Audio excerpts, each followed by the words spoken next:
Surrounded by the mountains of northern Iraq, the village of GUIZH, this community is struggling to reconcile an ancient tradition with a changing society.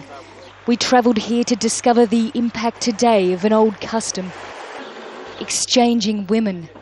In the past, families would take grown girls. In return, they promised to hand over their very young daughters for marriage when they reached maturity. Now some women are choosing death as an escape.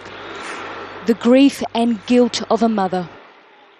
1 month ago, her only daughter set fire to herself rather than marry a man she was engaged to as a child.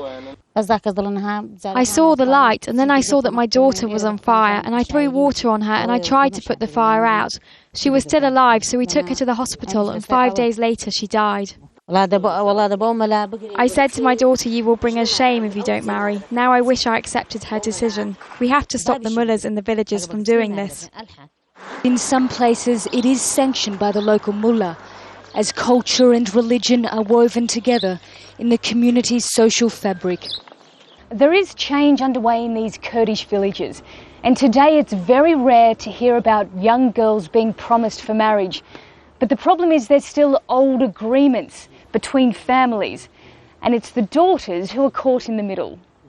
Social workers say there are thousands of girls promised for marriage, mainly in the district of Rania.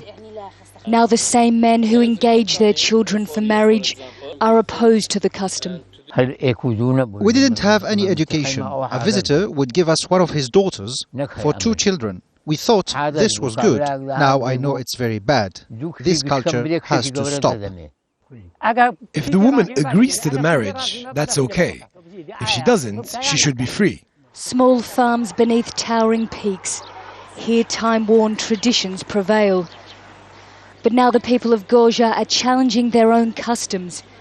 Contracts between families are being renegotiated as new ideas start to take root in this valley. Nicole Johnston, Al Jazeera, Rania district in northern Iraq.